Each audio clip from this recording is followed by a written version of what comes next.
There are two ways to trap a bishop in chess. First, use your pawns to block the bishop's movement and put it in a jail. Second, move your pawns to not only trap the bishop but also to eventually capture it. Now let's look at both of these techniques one by one. So how do we form a pawn chain to put a bishop in a jail? Well, let's look at this example. e4, e5, knight f3, knight f6, knight c3, knight c6, all the four knights coming out, it's a standard opening, and now d3, d6, bishop g5, white is pinning the knight to black's queen. So since black hasn't already castled on the king side, black can play h6, attacking the bishop immediately. Here the best move for black to play is to capture the knight, but if the bishop goes back to h4, then you can boldly play g5, attacking the bishop one more time. And since you have already weakened your king side, it's okay, you can castle on the queen side. The bishop will go to the g3 square, but look at this poor bishop. It can't go back to these squares. It doesn't have access to these two squares. So what you have effectively done is put this dark squared bishop in a jail. This bishop is of no use in the game, and as long as you maintain this pawn structure,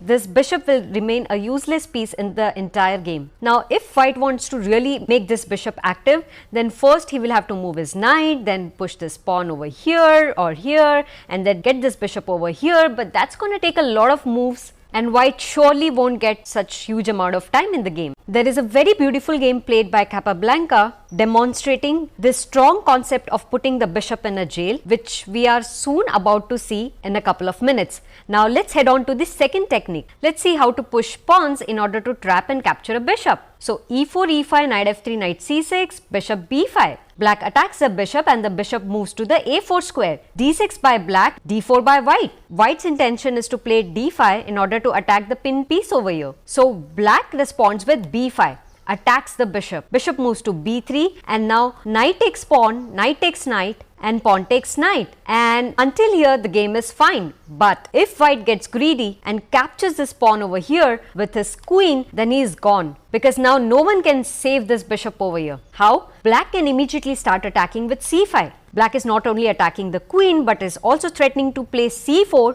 in order to trap and capture the bishop. White can't let that happen, so white might play queen to d5, threatening a checkmate at the f7 square as well as attacking the undefended rook over here. Black can easily respond it with bishop to e6, defending the checkmate point as well as defending the rook over here. Now if the queen moves back, then the bishop would be trapped. So white might try queen to c6 check, and now black defends with bishop to d7. White threatens checkmate one more time with queen to d5, but now you don't have to be scared of that because you can simply play c4 and trap the bishop over here. So you see how beautifully black has pushed his pawns in order to trap the bishop. Now this example that you just saw is a very popular chess trap known as the Noah's Ark trap. I've already made a detailed video on this trap, the link of which is given in the description box. Now what can white play here? Since white can't save the bishop, so he'll capture the pawn, you capture back the bishop and the pawn is gone, and see, this is how you win the bishop. And now let's look at the Capablanca's game where he traps the opponent's dark squared bishop in such a way that it remained in one part of the board as a useless piece, which made his opponent cry. Well, not literally, but yeah, let's quickly have a look at the game. e4, e5, knight f3, knight c6, knight c3, knight f6, bishop b5, bishop b4, all standard opening moves, castles, castles, and now the opponent captures the knight, Capablanca captures back with the pawn, and d3 by opponent. And now since this bishop is not really pinning the knight, so Capablanca moved his bishop to the d6 square. His opponent William Winter now played bishop to g5, pinning Capablanca's knight to the queen. Capablanca didn't like the opponent's bishop in his territory, so he decided to attack this bishop. So he played h6, attacking the bishop over here. William took his bishop to the h4 square, maintaining the pin, and now Capablanca played c5 and his opponent played knight to d5, putting more pressure over here on this pinned piece. Capablanca really didn't like his opponent trying to dominate his game, so he played g5, immediately unpinning the knight as well as attacking the opponent's bishop. His opponent played knight takes knight check, queen takes knight, and now the bishop went to the g3 square. But look at this poor bishop, can't go here, doesn't have access to these two squares. This bishop has become a useless piece on the chessboard. if white really wants to bring this bishop back into the game, then he will have to move the knight, push this pawn somewhere and get this bishop either over here or here so that it can come back in the game. But that's going to cost a lot of moves, and Capablanca is smart. He's not going to give his opponent time to make this bishop alive, since he already knows that in order to activate this bishop, his opponent will first have to move this knight. Therefore, immediately Capablanca plays bishop to g4, pinning this knight to the white's queen. Now you can't move your knight. His opponent is really frustrated now. He's like, what the heck is this? So he plays h3 in order to attack the bishop. And now what should Capablanca play over here? Should he take the bishop back in order to maintain the spin, or should he capture the knight? I'll give you 5 seconds to think.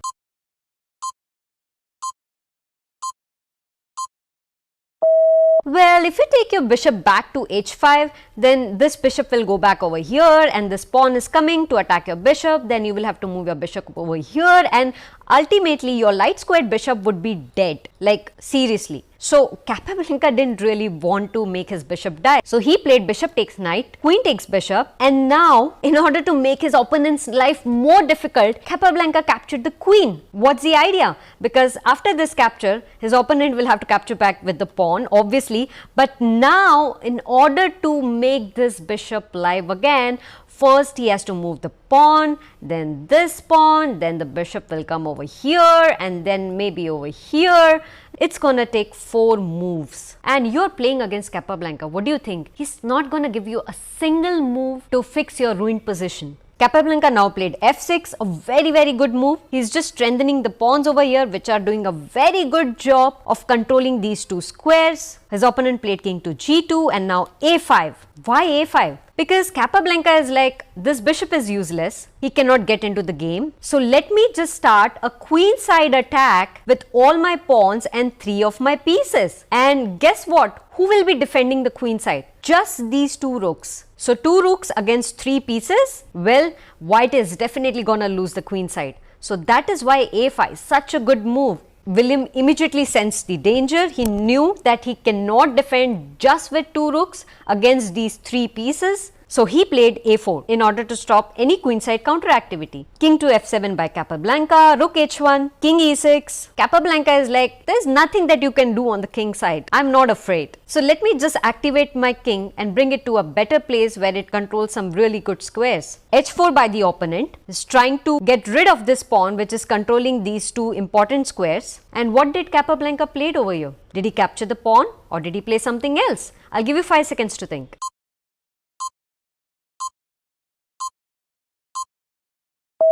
So obviously if you capture the pawn, you are making this bishop come back into the game. This bishop is now targeting this f6 pawn, the rook will be targeting this h6 pawn, and suddenly white is back into the game. So capturing the pawn is definitely a bad idea. So what did Capablanca play? Well, he simply ignored this pawn capture and played rook f to b8. He's bringing his rook to the queen side of the board where it can start attacking white. His opponent played pawn takes pawn. Capablanca obviously captured back with the h pawn. And now b3. Caps played c6. Why is he playing c6? Well, in order to prepare for the move b5, where the pawn will be supported by the c6 pawn as well as the rook over here. Now, there is obviously a lot of attack coming on the queen side. So his opponent moved the rook to the a2 square. b5 by Capablanca. The attack has already begun. And now rook h to a1 is like, oh my god, this queen side is about to open. Let me just double up my rooks on the a file where together they can target this a5 pawn over here. And what should Capablanca play over here? Should he capture the pawn or should he play c4? I'll give you 5 seconds to think.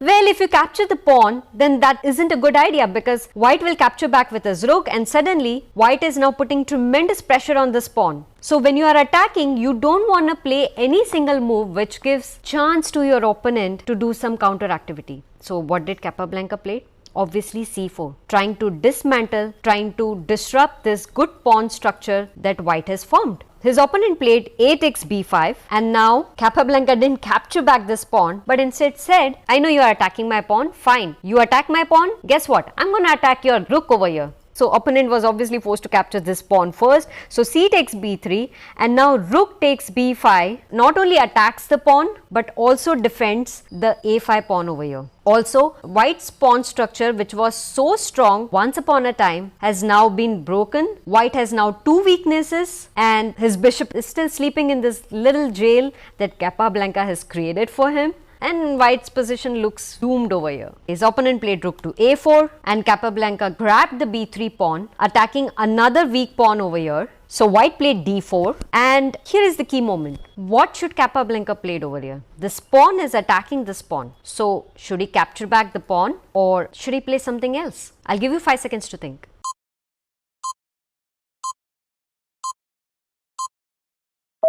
Well, if you thought of capturing this pawn, then congratulations, because you have just helped your opponent activate his bishop which was earlier sitting in jail. Your opponent now can capture this pawn with a double attack on this bishop. And now things are slightly better for white over here. So let's go back. Hence, you cannot make the mistake of capturing this pawn. Since you have put the opponent's bishop in a jail, let him sulk there till the end of his time. So don't capture this. So what did Capablanca play then? Well, he played rook to b5, defending this, and everything is taken care of. Opponent played rook to c4, attacking the pawn over here. But Capablanca is like, fine, I'm not gonna waste my time defending this. I'm just gonna counter attack with rook to b4 because even this pawn is threatened now. So his opponent captured at c6, Capablanca captured at d4, and here at this point of time, his opponent resigned in the game. Can you tell me why? Well, it's obvious. Capablanca has a strong passed pawn on the a file. It's been supported by this beautiful rook on the a8 square. The other rook over here can help this pawn get promoted once it reaches the a2 square. Also, Capablanca can simply get his king over here, unpin the bishop, and now the bishop can jump over here and can easily control the queening square of the pawn. These three pieces of Capablanca are so strong that white's two rooks aren't sufficient to defend this losing position. Also, not to forget, this beautiful bishop behind the bars who is doing nothing but enjoying a drink of defeat. So, at move 29th, his opponent resigned. But where did the game got worse? Well, when the bishop got on g3 square, this is where things started changing. Capablanca absolutely made sure that he will not let this bishop out for the entire game. And that's what made him win this game. So, this is how you trap your opponent's bishop. And